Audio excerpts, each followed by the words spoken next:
First, narrative. There are two main types: linear. Linear narrative is when story, which are the events in a film, and plot, which is the way that story is expressed, are in synchronicity. So when story and plot kind of occur in the same order. My answer here would be it depends on the linear narrative.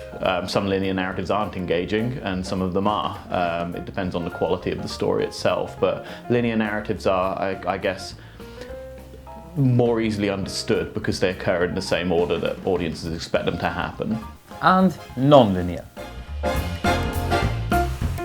So non-linear narrative is when story and plot are told in a different order, so where the events of a story happen in one way and the order is expressed in a different way. So that might include things like flashbacks, it could include elements of the story that are told from different perspectives at different times. I expect that they keep audiences on their toes, so it encourages a lot of engagement, but it also has a lot of dramatic emphasis. So it's exciting to know that something might be about to happen and then work out how characters got to that stage. So you get to do a little bit of puzzling out. Again, it depends on the type of film. If you've got an abstract film or a David Lynchian kind of surreal movie, then maybe being difficult to follow is part of the plot. That's part of the enjoyment of it. I think non-linear narratives can be made to be hard to follow, but at the same point in time, I think they can make things easier. So a number of very, very standard films or films that seem to be plotted in a fairly linear, straightforward way make use of non-linear techniques by, for example, maybe showing a finale scene first, so that it gears up audience interest and makes audiences more engaged.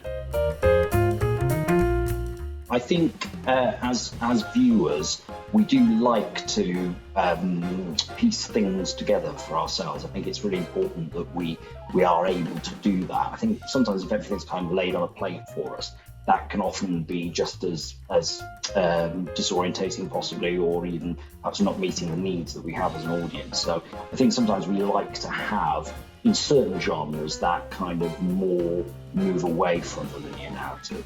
As seen in the works of Christopher Nolan, non-linear narrative creates a fun and twisting story. When done badly, it can create confusing storylines and gaping plot holes. As it turns out, 35% of people prefer linear, over the 65% who prefer non-linear. Second, character. The creation of a dynamic character gives us, the audience, something to relate to. So a dynamic character would be a character that evolves and changes and morphs at different times within the film. So it's a little bit more kind of open, as in real life. We would get different people, different contexts. They will change over a period of time. I think I was always told that it's important for your character, your main character, your protagonist, to have as much agency as possible and for them to be the decision maker, because otherwise audiences will think, well, why aren't we following that other character then? It's their adventure, it's their story, and so that story should reflect their personality. So they should be the one making the choices, because ultimately that story should be about them and who they are.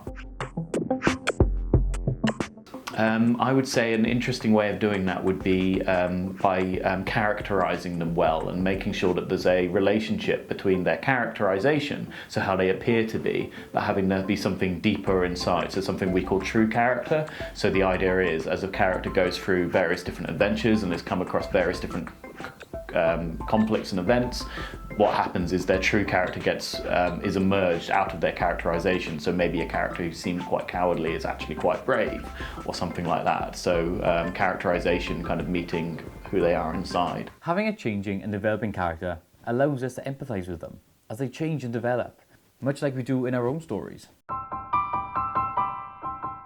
Music goes beyond the visuals of a film, positioning the audience emotionally within the narrative world.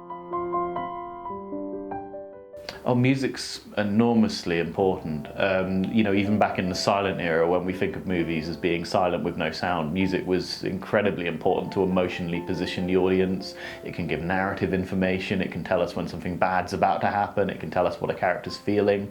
A lot of the time you change the music in a film and the emotional reality of that scene changes entirely. Sound effects are the principle in telling the audience when and where a film is set. The most common and underappreciated form of sound effect is Foley. So in filmmaking, Foley art is basically where Foley artists recreate everyday sound with different objects that you wouldn't even think about using sound for. So for example, if you have like a horse, they will grab like plungers and put metal inside it to create the noise of the horse. You could create snow, like standing on snow, through getting a bag of sand and literally stepping onto the sand and it sounds like snow crunching. So yeah, so it's using objects to create everyday sound. Foley is really important because it kind of leads into why sound is important in general. When you watch a film, the whole mood, tone and everything is set by the music.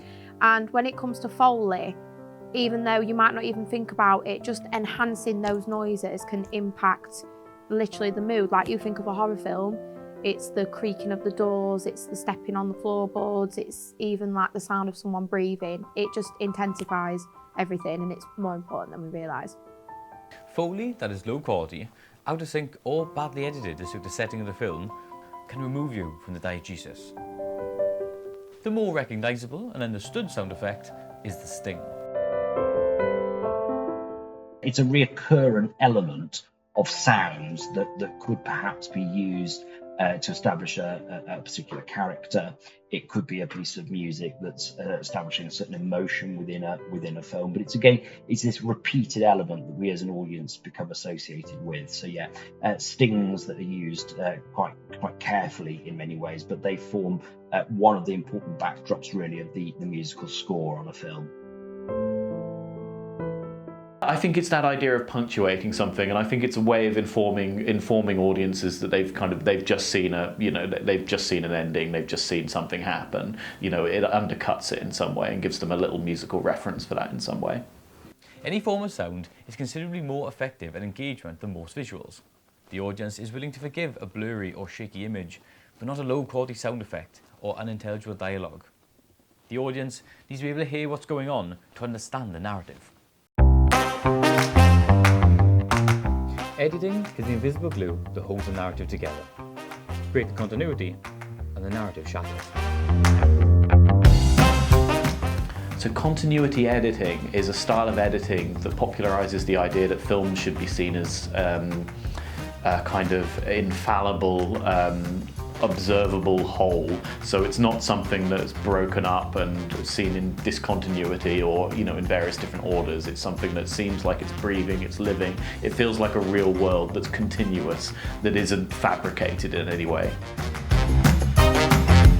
It's a way of showing your audience that you are making a fabricated world. So it might be, a character talking to the fourth wall, or